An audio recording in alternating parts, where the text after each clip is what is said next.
Welcome to Portland today on the best day ever. We are keeping calm today with Portland's bunnies in a basket. They're therapy bunnies, and we're going to tell you all about them coming up. Yeah, first, Tracy, we have another form of stress release here. It's in this book by Alexandra Franzen. It's called You're Going to Survive. It offers strategies for overcoming obstacles. She joins us now with some key lessons she learned while writing this book. Welcome, Alexandra. Nice to have you. Thanks for having You look me. like you've survived quite well. You know, the bunnies are really helping. Yeah, that's right. So in writing this book, was it a life, event that happened to you that said, I need to survive? Yeah, I mean, I've been a writer now for about 10 years. I've also run a restaurant, so I've had many different chapters in my career, and there have been many rock bottom moments. So one story in particular was actually shortly after opening the restaurant. We got a really terrible Yelp review. It was really bad. They called our food gross. It was pretty devastating, and that was actually the catalyst that led to this book in particular.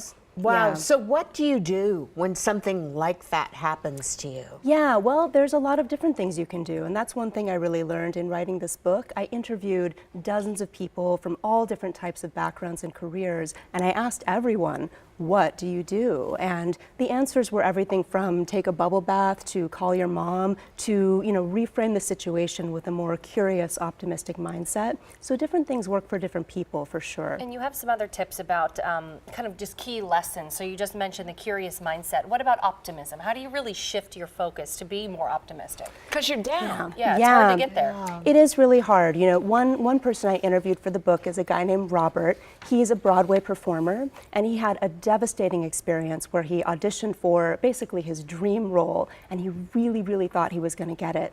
And then he didn't. And he was down, really down for a couple of days. But what helped him to shift his mindset was he just kept asking himself, what does the world have in store for me now? What's possible now? And he really tried to stay focused on that and literally repeat that to himself almost like a mantra.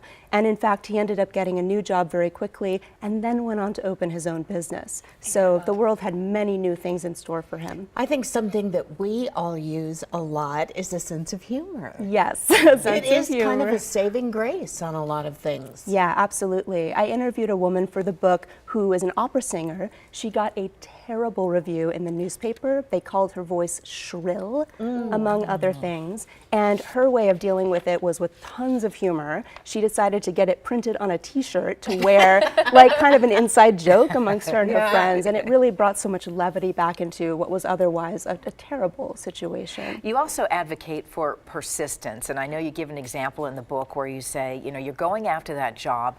Don't be afraid to contact someone more than once. Yeah. Don't be afraid to be a bother, almost. Absolutely, yeah. One story that comes to mind is this amazing woman named Ellen, who I interviewed for the book. She had this dream of building a science education center for kids in her community. She got shot down by the school board. They said no.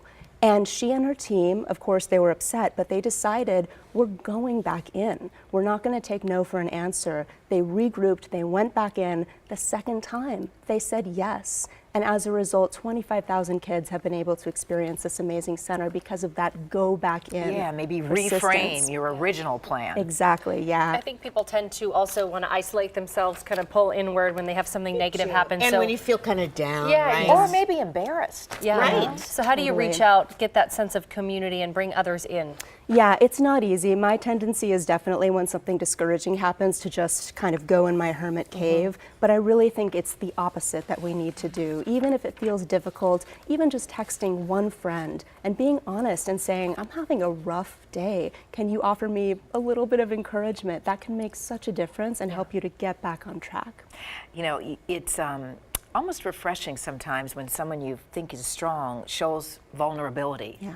And that would bring in a community. Absolutely. After I had that really upsetting experience with the Yelp review and the restaurant, I reached out to about 10 different friends and I just said, I'm Review feeling my restaurant? Yep, that too. But I said I'm having a rough time, and I was so amazed by how everyone responded back to me and said, "I've been there. I've had a rough time. I've had my own version of the one-star Yelp review," and it was so beautiful, and it really helped me to feel less alone. So reaching out to others is a really, really important thing to do when you're having a rough day. Not going to happen instantly, but I mean, how long did it take you to where you felt like you got beyond that hurdle?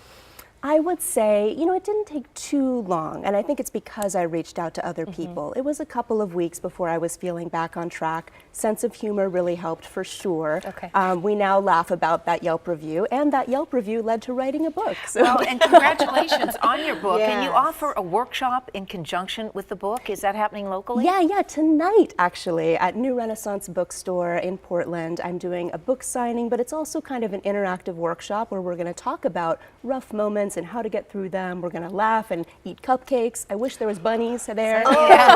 Building your own community at New Renaissance Exactly, Books. yeah. Thanks so much, Alexandra, so for much, you coming by. guys. Well, she mentioned the bunnies, so let's stress less on a Tuesday. Why don't you hop on over? I will.